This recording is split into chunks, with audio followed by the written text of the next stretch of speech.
On Saturday, Israel's army cut all supplies of humanitarian aid to North Gaza, emptying out the area and demanding that the more than 400,000 civilians still there move to the south immediately. In what some have called the most intense shelling of the war so far, Israel's army has used warplanes, drones, and tanks to hit key areas in Jabalia, Beit Lahia, and Beit Hanun.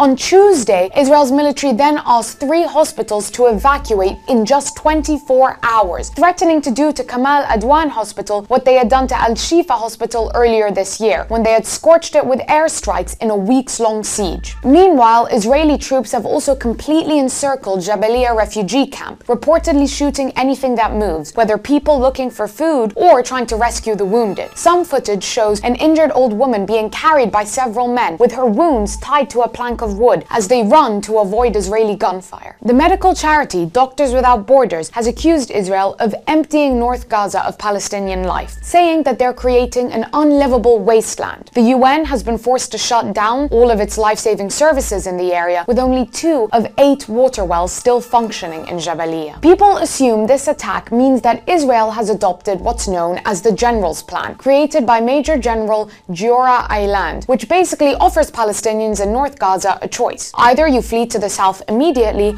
or you stay under Israeli siege and have to ultimately surrender or starve. This plan has political support as the only way for Israel to establish military control in the north, and several government ministers have pressured Netanyahu to adopt it throughout August and September. One politician who has celebrated the plan is Likud member and lawmaker Avichai Boron, who said that this plan answered the demands of dozens of lawmakers and that he was awaiting the second stage, where the removal of humanitarian aid would finally force Hamas to break. The plan has also become more popular as Israel has escalated its attacks on Lebanon, bombing several southern cities, including Yarun, Saida, Sur, and Bin Jbeil, while ordering UN peacekeeping forces to leave and establishing a forward operating base nearby. Many have drawn parallels in the way that just as senior Israeli ministers called to cleanse all of Gaza north of the Netzarim corridor, they have also called to cleanse all of southern Lebanon south of the Litani River, and call to create closed military zones in both areas. While hundreds of thousands have been displaced by this and hundreds of thousands more stand to be displaced, Israel has ignored calls for a ceasefire, seeing the cleansing of neighboring Palestinian and Lebanese territory as the only way to establish full control of surrounding areas. While several in Israel call for buffer zones at the least and full-blown settlements at the most, many fear that they will establish a long-term military presence in these areas and that residents will be permanently cleansed from their homes, if there even remain any homes to speak of, in what some are warning could be a repeat of 1948 all over again.